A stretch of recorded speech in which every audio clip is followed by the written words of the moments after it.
That's not gonna read it.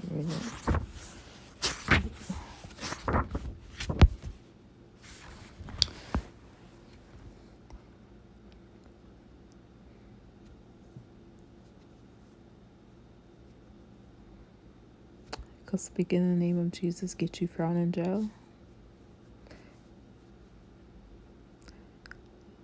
Several years ago, Judge Samuel B. Kent of the U.S. District Court for the Southern District of Texas ruled that any student mentioning the name of Jesus in graduation prayer would be sentenced to a 6-month jail term.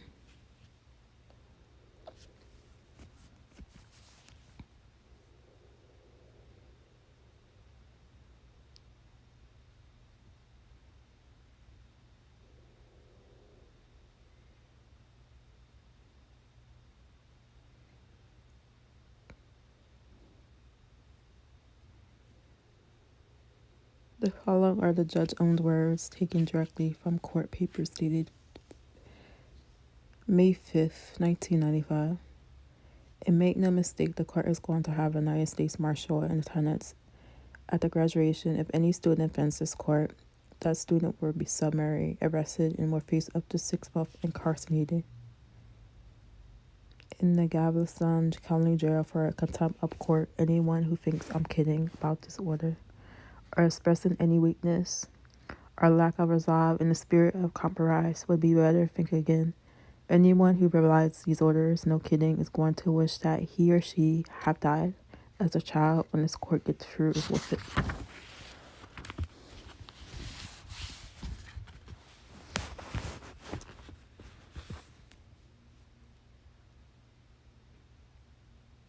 The judge's words might not sound so shocking if they had been spoken in the former Soviet Union or in a despotic regime like the of Saddam Hussein. But now, could such a thing happen in the United States of America, the land of the free? In the home of the First Amendment, easy Judge Kent's threats are simply logical result of the new tolerance, the aggressive ideologically that opposes Christianity and shelters adultery.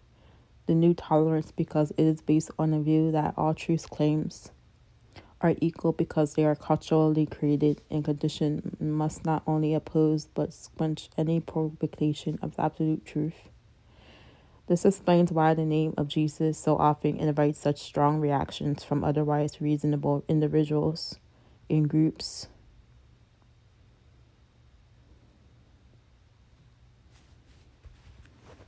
As Professor John D. Woodbridge states, Jesus' claim that he is the way, the truth, and the life makes politically correct moderns gag.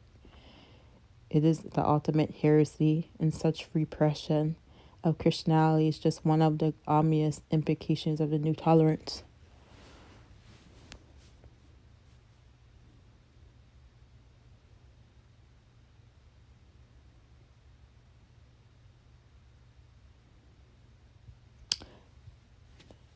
America, indeed almost all Western culture, was once guided by God's unchanging truth.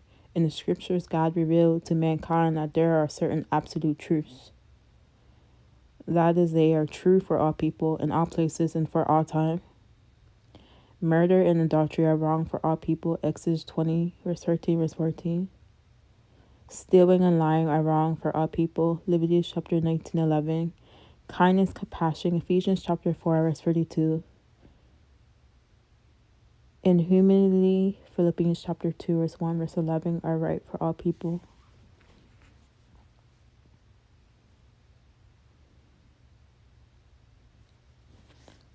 For several millennia, our laws were established according to God's standards.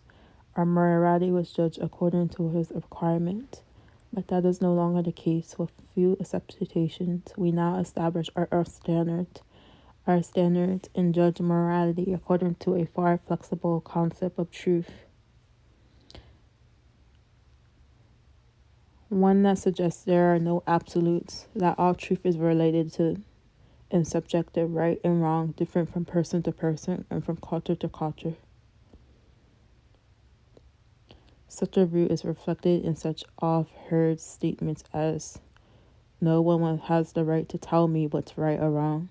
I can tell you what right or wrong, you must decide that for yourself. It's wrong to try to impose your morals on someone else. I have the right to do whatever I want as long as I am not hurting anyone. You have to do what you think is right, and those may be the values your parents taught you. But my parents taught me different. Look, that's your opinion."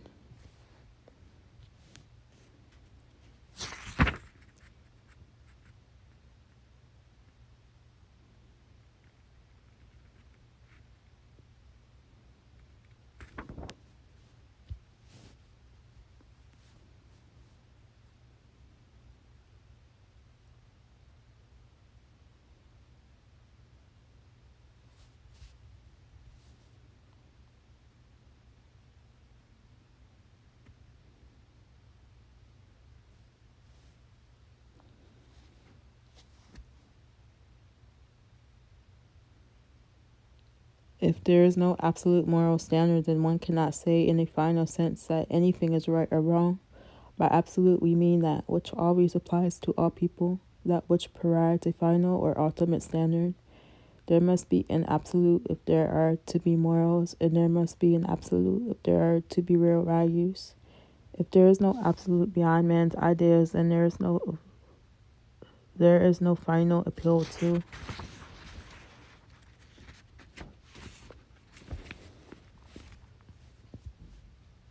Judge between individuals and groups whose moral judgments conflict. We are merely left with conflicting opinions.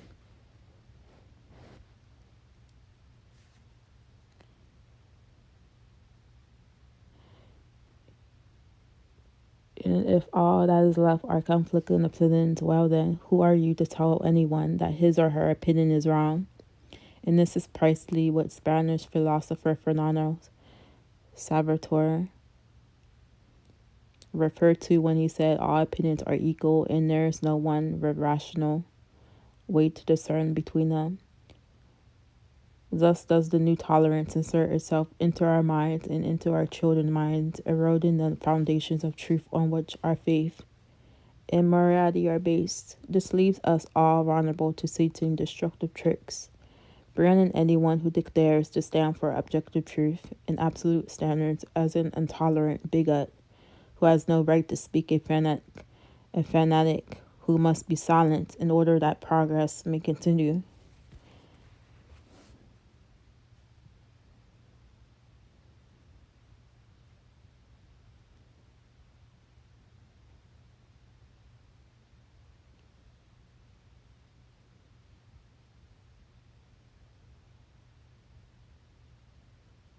And compassion. If you are like most Christians, you want to be known for those kinds of qualities.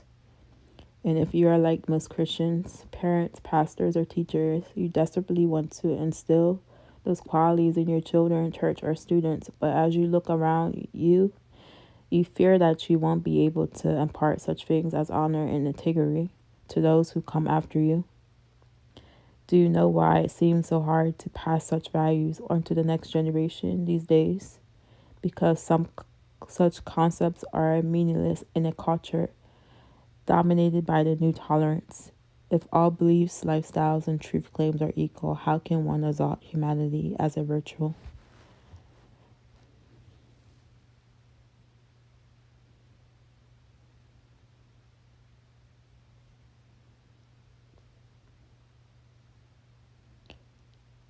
Who can say that civility is any more right than insolent, or that bravery is more commendable than cowardice, or that truth is better than the lie? This is one reason the 1993 riots in South Central Los Angeles, which victimized many Black and Asian shopkeepers and property owners as well as innocent bystanders, did not prompt universal cries of outrage at such lawlessness and destruction, but instead brought appeals for tolerant understanding of the rioters' behavior.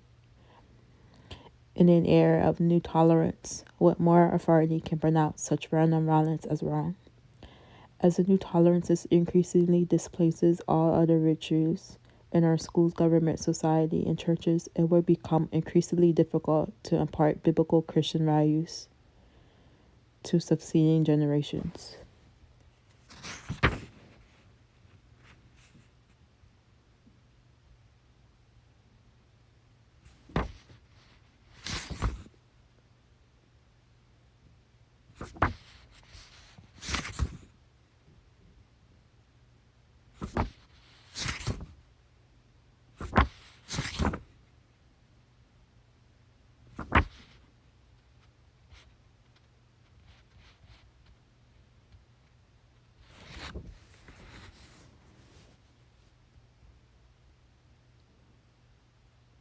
Not only does the dawn of new tolerance signal the death of truth, it also sounds the death knell for justice. Like truth, justice used to be a dominant virtue in Western culture, but justice and new tolerance cannot coexist because they are infidelity to each other.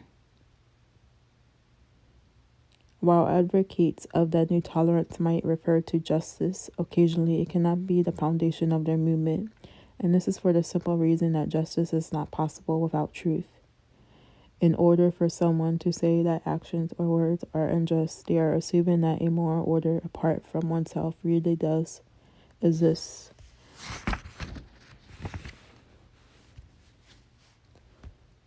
And justice applies that justice exists. Justice applies that moral laws exist, and laws imply that a lawgiver exists. In a society dominated by the new tolerance, justice will be increasingly overshadowed by the completing demands of every special interest group, from environmentalists, how do you say that?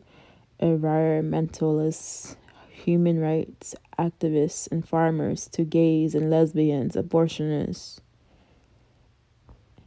and the gambling industry. The deciding factor in any decision will no longer be a question of justice, but simply a question of which group can yell the loudest, lobby the longest, inspire the most fear and outrage.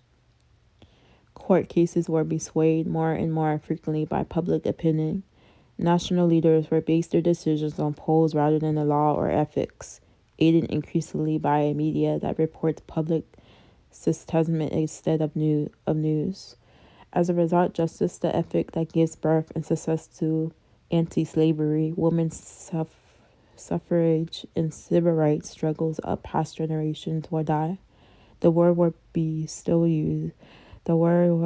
be used, of course, but it will no longer mean that which is just. It will mean that which is most popular or pragmatic.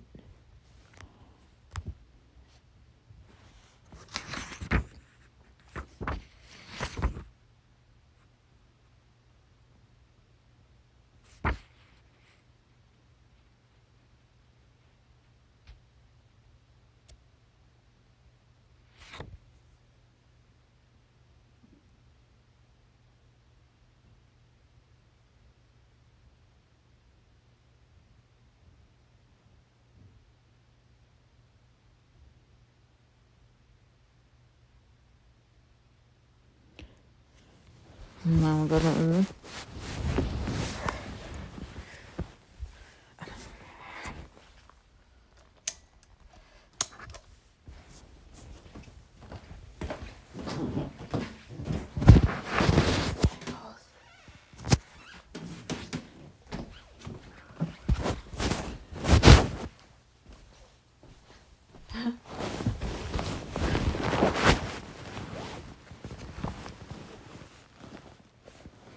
G.K. Chesterton, a versatile English author who strongly influenced the life and writing of C.S. Lewis, once remarked that tolerance is a virtue of a man without convictions.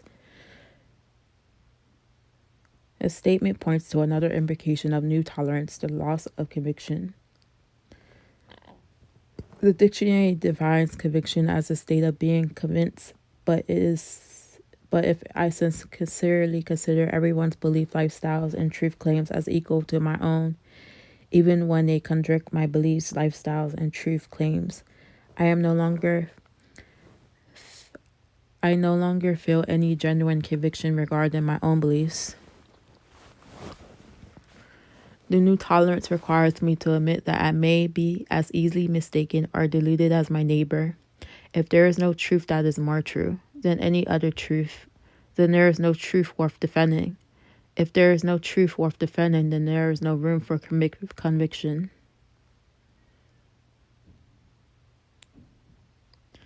And this is the fact was readily illustrated in the recent U.S. political campaign when the candidate stated that though he was personally opposed to abortion, he would defend a woman's right to choose his potion, while publicly artful showed a typically postmodern lack of conviction. And that loss of conviction paralyzed not only that particular politician, but the entire culture of his radical new tolerance.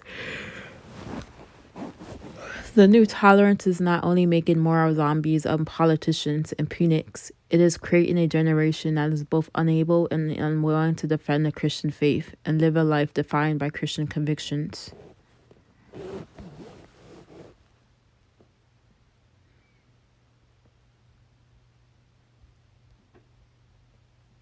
Stephen L. Carter coined the phrase the culture of disbelief to describe the prevailing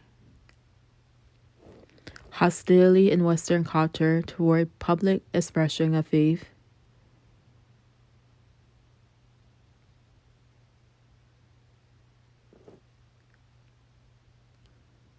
J. C. Claude and Keith Forner in their book In Nothing But the Truth describe it as a religious cleansing, an echo of the ethnic cleansing practiced by Basolian serves in the horrific bonds in conflict. The religious calendar operate under the guise of civil liberty in the U.S. Constitution contained in the political arena and accounts in the courts that the so-called separation of church and state means that religious belief, values, and practices should be buried from the public square.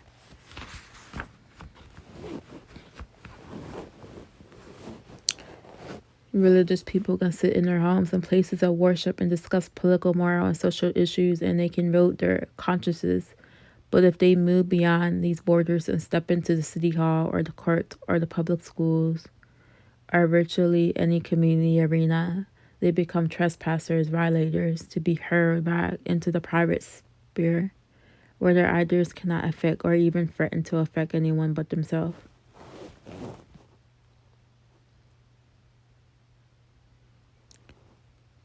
In a culture where the new tolerance reigns, you and your children will be increasingly pressured to keep quiet about your faith.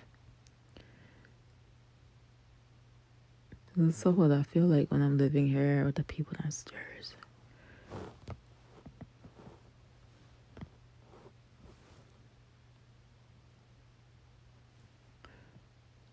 Which I won't be silent in my own home.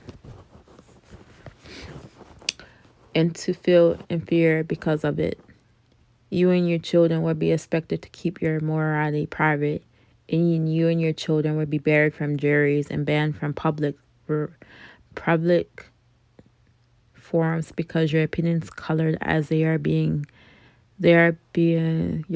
colored as they are by religion will be considered prejudice. Of course, to be fair, it is not all public expression of faith that the new tolerance seeks to bar from the public square. Those with no convictions about truth and morality are encouraged to speak up. Those of non-Western faiths are often acclaimed. For example, the Dalai Lama, the spiritual leader of the Tibetan Buddhism, who received the Nobel Peace Prize in 1989, has greeted warmly by top political leaders in every country, and he has visited, including the United States. And although Christian studies are off limits in public universities and colleges, Buddhist studies departments are readily available in many of our institutions of higher learning. Why the difference? The agenda of the new tolerance is not to privatize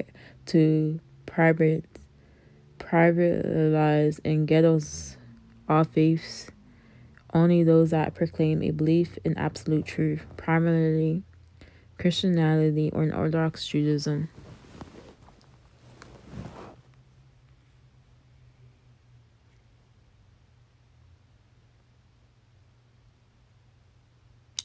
Trouble began to brew. The graduation ceremonies for the West High School in Salt Lake, Utah approached.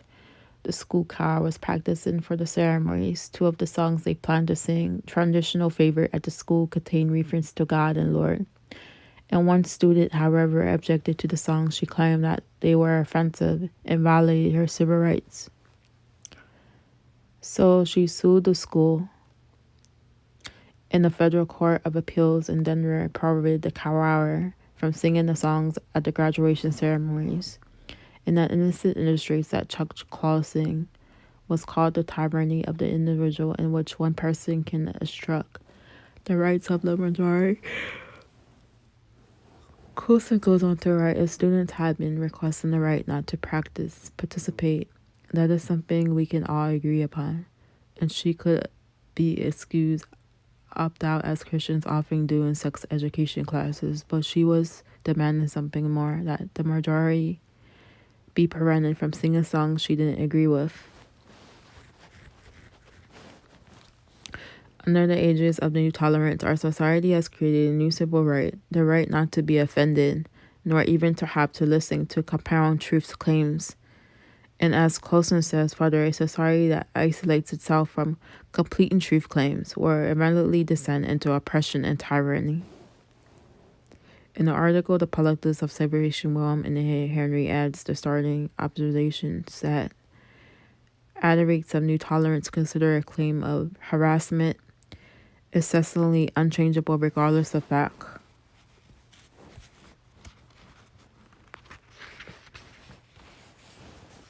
Because the only meaningful perception of grievedness is that of the alleged victim.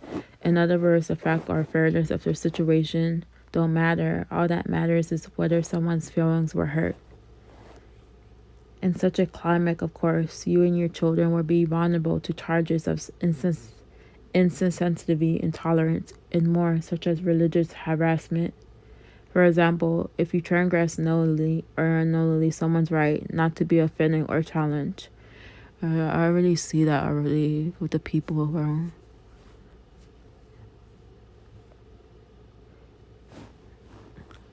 Like the one downstairs.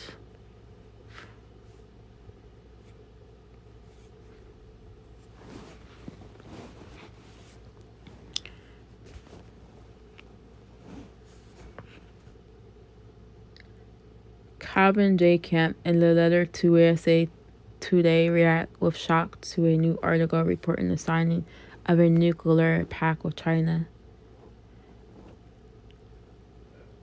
The article indicated that though the leaders of two countries had signed the pact, the agreement president had spurred with China, Jiang and Xi over human rights issues, Camps wrote.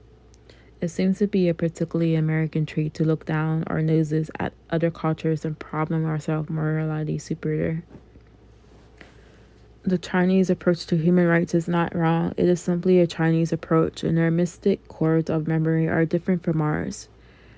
They have no memory of Jefferson or Madison, but recall rampaging English and Japanese soldiers. As a result, they cherish stability.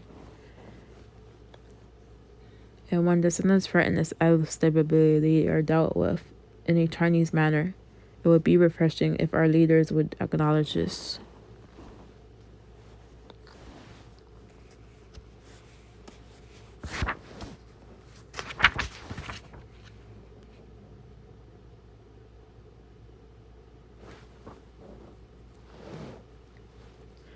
Do you see what that letter writer is saying? In this age of new tolerance, any adversary of human rights, particularly on a national basis, is rendered absurd. And when a new tolerance is applied to different cultural values, it is usually identified by the term multiculturalism. The basic belief of multiculturalism, as it is widely taught in the public education system, is that all cultural values, beliefs, lifestyles, and truth claims are equal. There is no standard by which one can judge one cultural value as better or worse than that which exists in another culture. If the truth and morality are cultural creations, that cannot be equally understood, much less communicated between different cultures. There are no grounds for any person or nation to protest such abhorrent cultural practices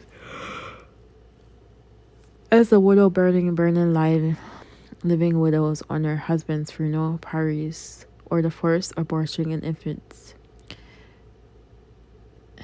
Emphasize the results from China, severe reproductive laws, if you contend, or even imply, otherwise then you are being anti-multicultural or intolerant. Indeed, one feminist columnist admitted as much as a widely discussed 1992 editorial or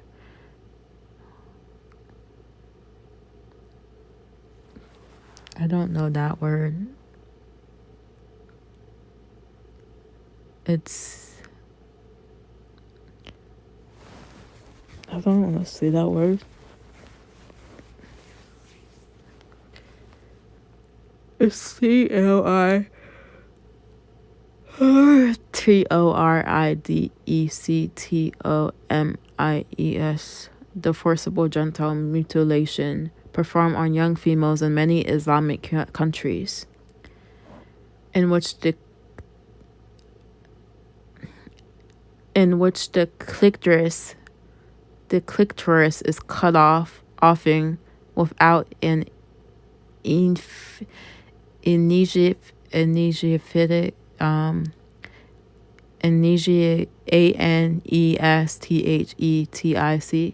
to prevent the woman from experiencing sexual pleasure. And thus it is thought preclude the possibility of sexual promiscuity and adultery. Journalist Andre Park wrote that though she despised the oppression of women and wished to condemn the custom, she had no standard by which to judge other cultures. How can I urge against a culture I haven't tried to understand? Is it relevant that I, an outsider, may find the practice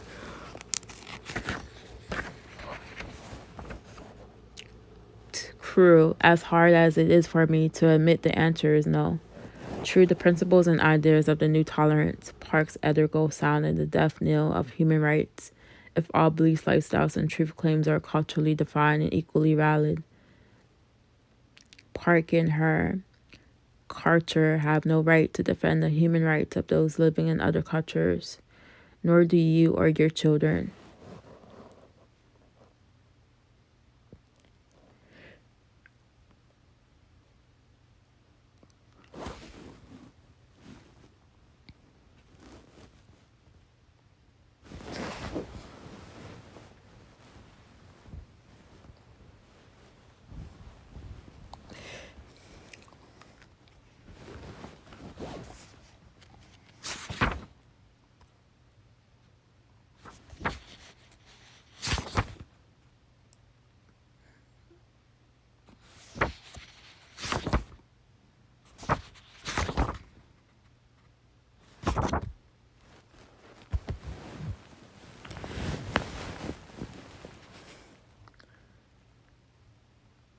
Another implication of new tolerance is that feelings have begun to replace fact and human deliberations and decisions. Emotions has replaced reasoning, and style is winning over substance. Risoligai and escalate the trouble with toleration. Right? We are witnessing today the decline of strong philosophy in humanity, objective and material, and the triumph of ethno weak. The critical of society, coexistence, adaptable, and moldable have begun to play a more important role than the superhuman critical of truth. What is he saying? That feelings have become more important than fact. A situation illustrated by the common practice of substituting the term I feel for I think in phrases like I feel that our schools are doing a good job, and I feel what a person does in the privacy of his or home is nobody's business but his own. Duke University political scientist James David Barber puts it this way. I think a lot of repression, accessible of reasoning in favor of emotion is happening now. As feelings rule in the place of ideals in our society, men and women will increasingly believe nonsense. And if I feel it, how can it be wrong? In dissent, or be diswaddled, how can you disagree with how I feel?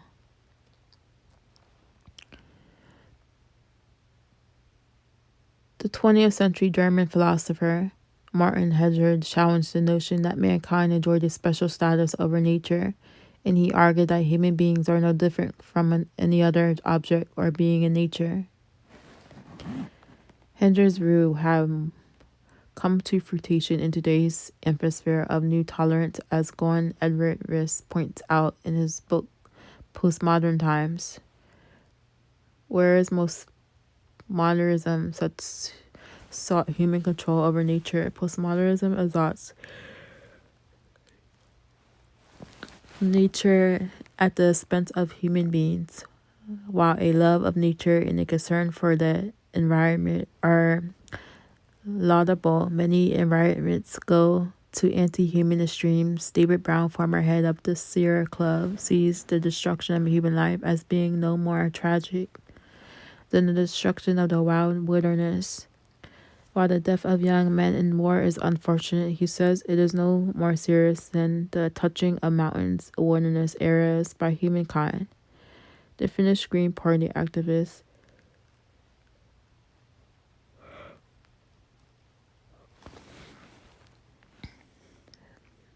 Pentti Likoja goes so far as to say that he was more sympathy for certain insect species than for children dying of hunger in Africa.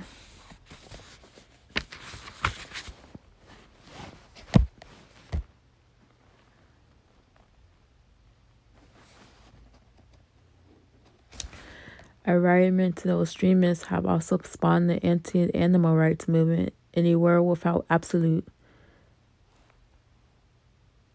there is no basis for saying that human beings are any better than any other species. According to Ingrid Newkirk, president of People for the Ethics of Treatment of Animals, a rat is a pig, a dog is a boy.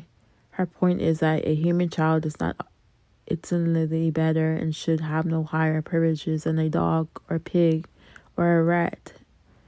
In a world and era in which all is equal, human beings, even children, should not expect any more consideration than animals, forests, or insects. In fact, they may often receive less.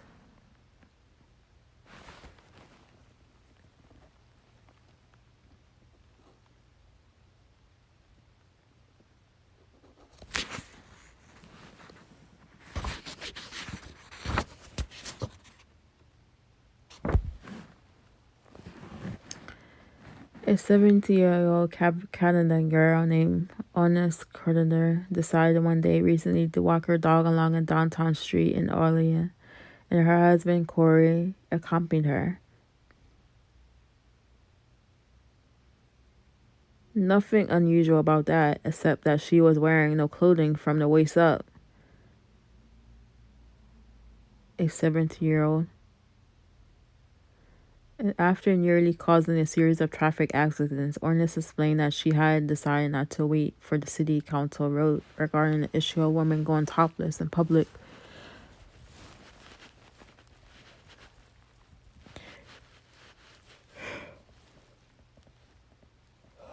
I decided to do it because I finally had the guts, said Ornis. I'm just around every other female. They can do it, so why don't they do too?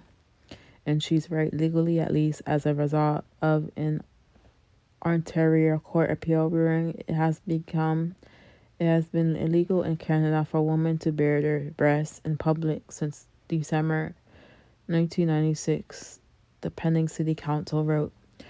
On a city concern, a woman's right to go topless in multiple swimming pools and public beaches. The earlier Court of Appeal ruling came as a result of an insanity conviction against another Canadian woman. Gwen Jacobs, who received a fine for taking a topless stroll in July 1991. The Court of Appeal overturned her conviction. Unthinkable maybe yesterday, but not today, is simply another invocation of the new tolerance. If all beliefs, behaviors, lifestyles, and truth claims must be tolerated as equally valid, then even the most outrageous and extreme claims must be granted the same treatment as all others. And this descent onto extreme is reality illustrated in the recent statement of the Utah chapter of the National Organization of Human now proposing monogamy as a solution for the problems of working mothers.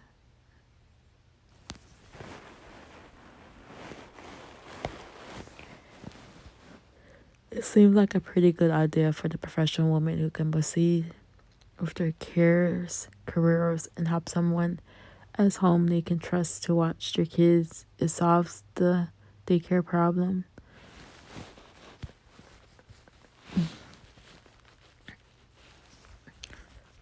Stated Lucy Malling, Vice Chairman of Utah, now Ellen George, State Secretary for Utah, now added, "This isn't blind support for polygamy, but maybe it can work for some people, and maybe it can make raising children easier for those trying to juggle careers and motherhood."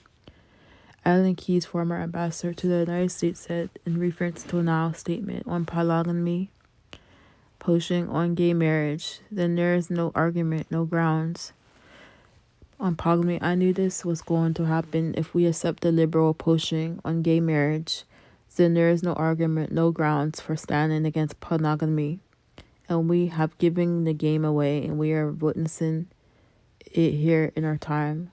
We are indeed considered the case of two young boys ages 5 and 8 who were caught in the middle of an ugly custody battle. The mother, a Christian, found herself in the midst of divorce when her husband expressed his desire to undergo a gender reassignment. In other words, he wanted to have surgery so that he could become a woman and live with another woman as a practicing lesbian. He also sought custody of the boys by the time of the custody proceeding. The father had already undergone the surgery and was living in a relationship with another male who had experienced the same surgery, as well as the third male who only dressed as a woman. The threesome did not last, however, and the father thereafter married his lesbian partner. The Alliance Defense Fund, hearing of the case, came to the mother's aid and was able to prevent the father and his partners from gaining custody of the boys, but not until the case was taken before the State Court of Appeals, which reversed the lower court's decision to rule in the father's favor. Can things get any more bizarre? You may wonder. Unfortunately, they can, and they will if the progress of the new tolerance continues unchecked. And tragically, these are just a few of the implications of the new tolerance. As the dangerous movement continues to grow, it will place your children in your church at the middle of a soaring cultural storm, and that could rip the foundations of faith and morality out from under you and leave you and those you love with someone with nowhere to stand.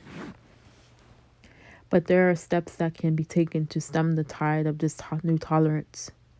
In fact, I believe it's even possible to turn to the tide and overcome evil with good, Romans chapter 12, verse 21. But in order to do that, we must first understand the tactics of the new tolerance.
George Orwell, an English author whose real name was Eric Blair, painted a grim picture of human society's future in his famous book 1984, the book The Party Life.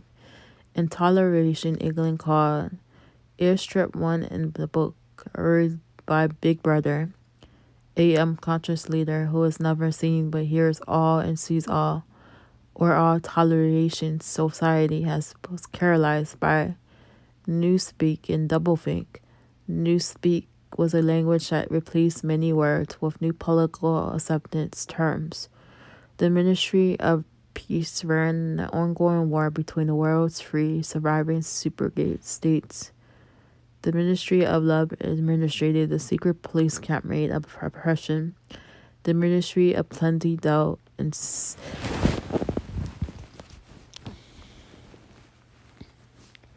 societies, and the Ministry of Truth disseminated propaganda and revised his history. Doublethink was a term Orwell used to describe Big Brother's equation of contradictory ideas. War is peace, freedom is slavery, and ignorance is strength. And perhaps the most memorable feature of Orwell's version, however, was the terrible consequences that would follow what society called thought crimes. Any failure or refusal to think acceptable thoughts or to speak approved words. People who were guilty of thought crime were censored, ridiculed, tortured, and silenced by death if necessary.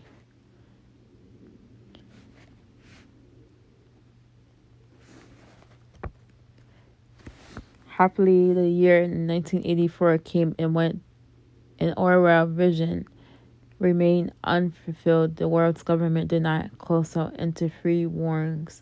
Superstates England was not absorbed by toleration or Shana two-way.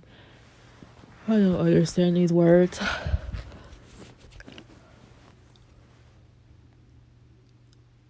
Color screens were not installed in every home to broadcast propaganda and spy on people's private lives.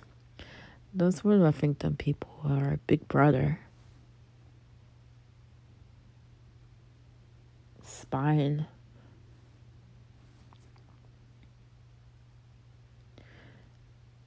But other features of 1984 have seen fulfillment. They have not been brought about by a centralized and tolerant government. However, they have been spread through our culture and society and into our churches and homes as a result of a philosophy named postmodernism and a new tolerance.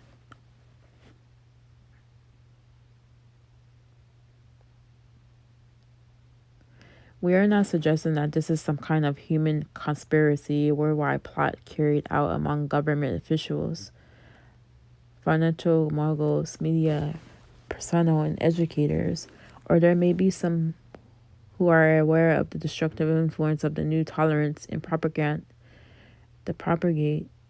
it intentionally and maliciously. But the vast majority of those who spread the news speak and doublethink of the new tolerance. Lawmakers and policymakers, new reporters, educators, and cause supporters do so unconsciously along with the unsuspecting homemaker,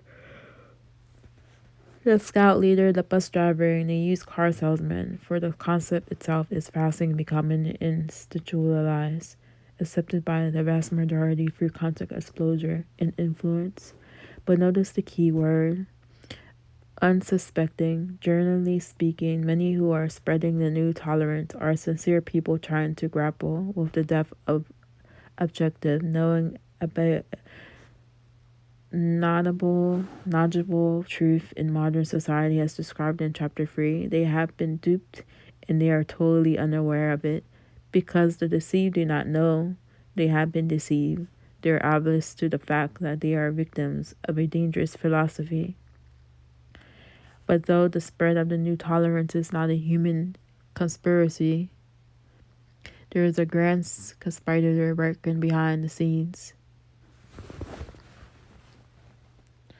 A chess master moving the pawns to his advantage. And he is, of course, our adversary, the god of this age, and the father of lies. He knows the truth of God's word and the power of the gospel, and so he has worked by degrees to undermine the Christian faith, impede its spread, and raise the idols of postmodernism. And as we shall see, the tactics of tolerance are as diabolical as anything or well imagined.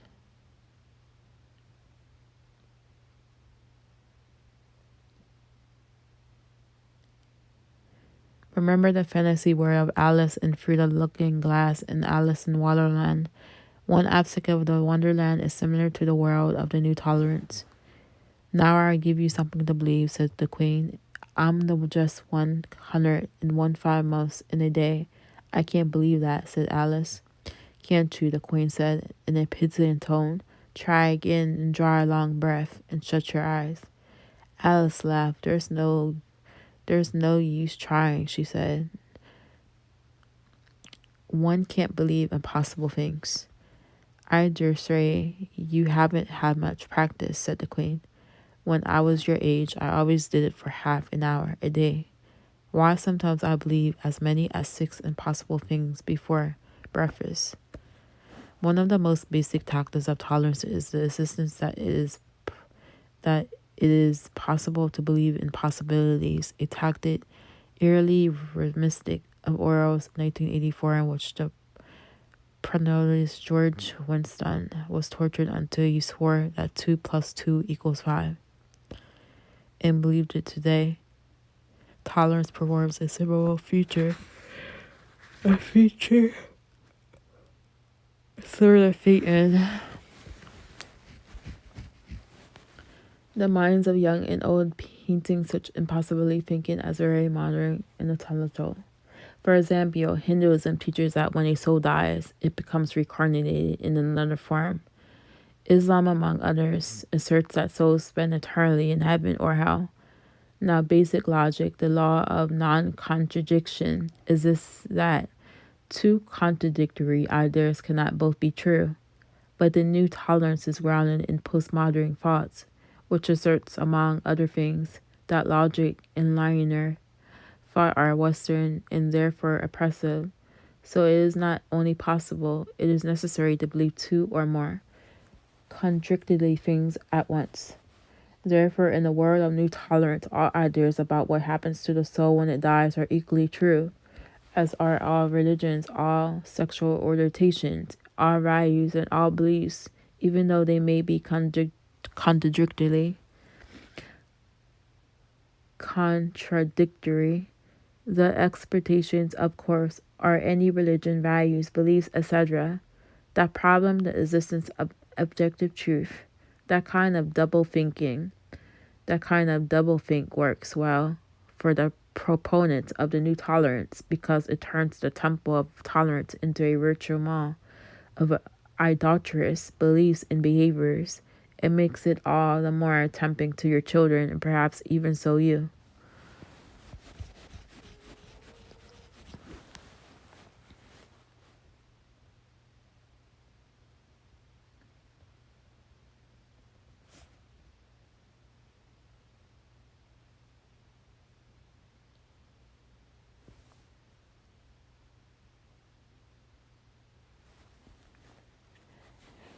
The proponents of the new tolerance appear to have borrowed the concept of newspeak from Orwell's book as well. As we discussed in Chapter 2, a fundamental premise of the new tolerance is characteristic of the newspeak. It falsely equivocates the person with the person's attitudes and actions. It says that not only are all human beings created equal, but all beliefs, behaviors, lifestyles, and truth claims are equal. As a result, the word tolerance is given a new definition to mean not only accepting a person who differs from you, but also agreeing with, approving, and even participating in that person's belief, behaviors, and lifestyle. Drawing such false equivocation is one of the primary statics of new tolerance. One of the overriding tactics of the new tolerance is a negative labeling of any disagreement or objective as phobic. Deborah J. Saunders, writing in the New San Francisco Chronicle, reported that reaction of one old-fashioned father who protested the content of sex education his son was receiving in public school.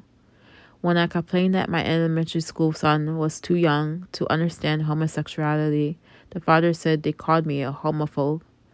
They wouldn't listen, they just called me names. The treatment that father received reveals a key tactic of the new tolerance. Unfortunately, if you, your children, or your church register any disagreement with or objective to the agenda of the new tolerance, the result will likely be labeling and name-calling by the very people who claim to value tolerance.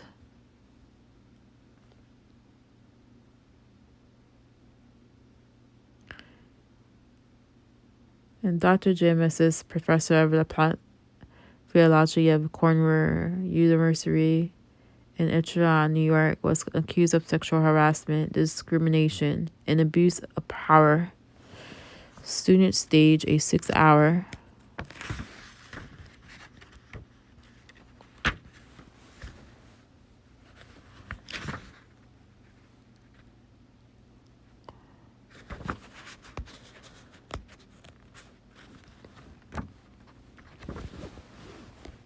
sit in the protest against him. His own chairman and dean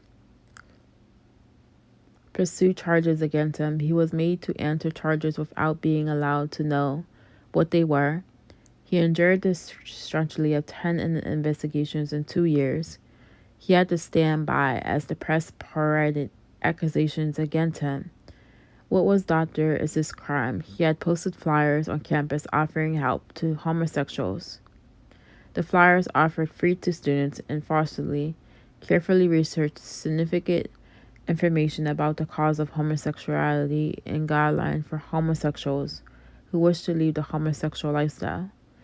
Gay activists complained, however, that Assist posters and encouragement to lesbian and gay, bisexual, and transgender students to repent and go straight reservedly aggravate the self-hatred and depression that gay people are forced to feel. The group dashed direct action to stop homophobia, accused alias of creating hostile environment and of encouraging violence against homosexuals. Increasingly, not one student or falsely remember requested a pack of research. The animosity that was aimed at Dr. Ayers was based not on the substance of his research, but on the emotionalism his opponents managed to create. What Campus Crusade for Christ launched a similar poster and ad campaign called Every Student's Choice, towering up homosexuals who had found acceptance in the church and deliverance from the homosexual lifestyle. Several newspapers refused to accept the ads, and a University of Virginia group posted a flyer comparing Campus Crusades for Christ with the KKK and bearing the slogan, "Cruelty, hate, and dishonesty are not Christian values." This tactic of labeling any opposing view with words like hostility, hatred, cruelty, and bigotry has repeatedly proven effective for the proponents of the new tolerance.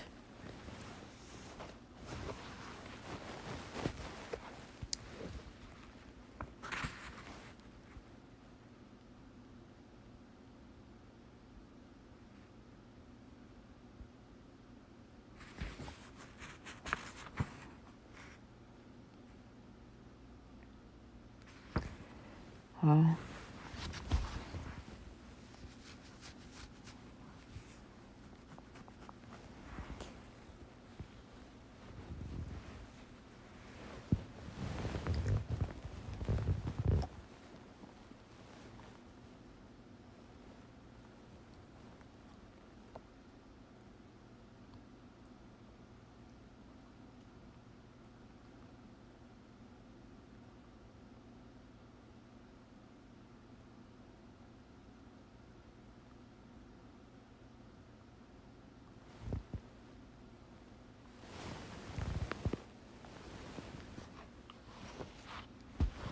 So, conviction and vandalism. Oh, it's crazy.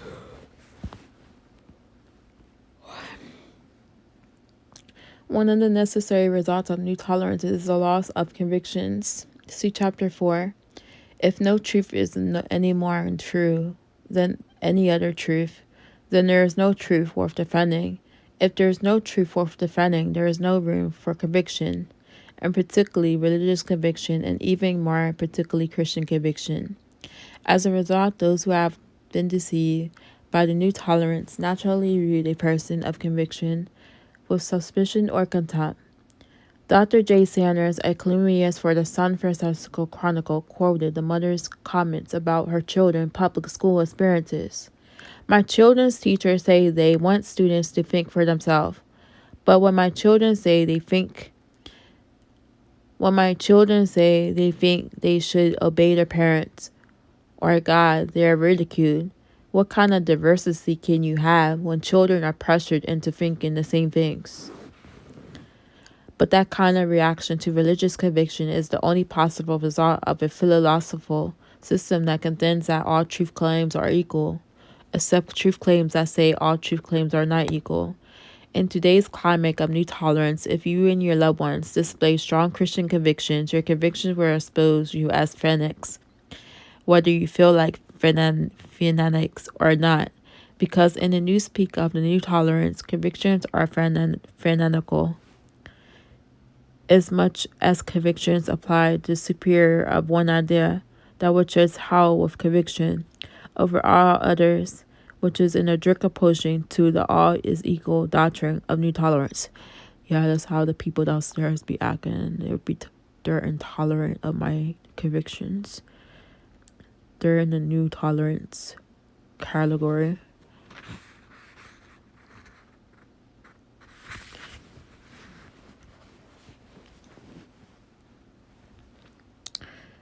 Christian creeds, prayer symbols are discriminatory.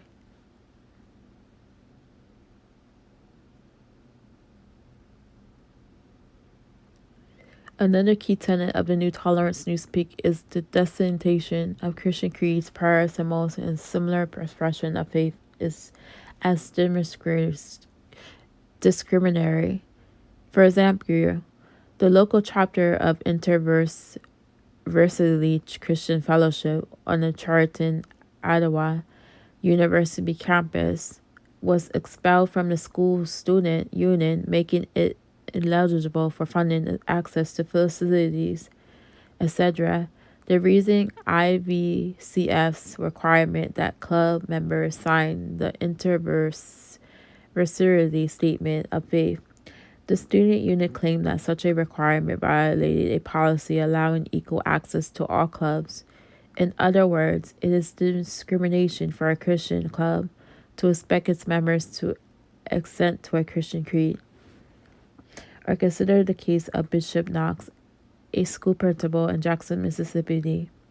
The students' body at Knox School had voted to have a prayer read over the school intercom each morning. Knox allowed the following non-sectarian prayer to be read. Almighty God, we ask that you bless our parents, teachers, and country throughout the day. When the word of the morning exercise leaked out, the ACLU protested vehemently. Knox was dismissed, and of course, there are frequent instances of community Christmas trees, miniature scenes, and other Christian symbols being banned, such as the keys. One December, in which parents of public school students were asked to come to school and share with class about Kwanzaa, the religious holiday practices of their Buddhist faith and Muslim faith, as well as the traditions and practices of Hanukkah. When one parent attempted to share the true meaning of Christmas using a nativity scene as a visual aid, the presentation was prohibited.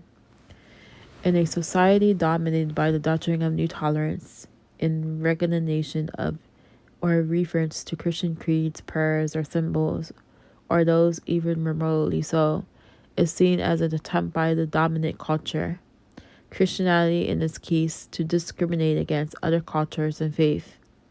Never mind, of course, that now we live in a day and age in which Christianity is often victimized by the one bigotry that seems to be acceptable these days, bigotry against Christians according to one commander Such bigotry against Christians and Christians in the Christian faith is not only acceptable but even laudable, because in the newspeak of the new tolerance, Christian creeds, prayers, and symbols are a dangerous form of discrimination, since they each proclaim the unique claims of Jesus.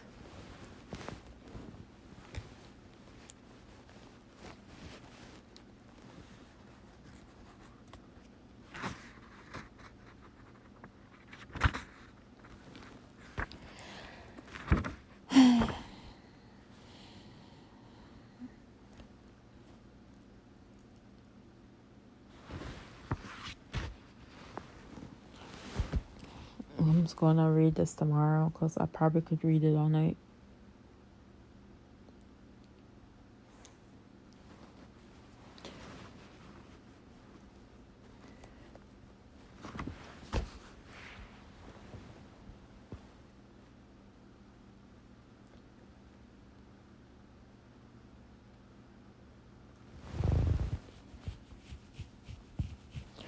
Anyway, thank you for listening. I'm about to go to sleep.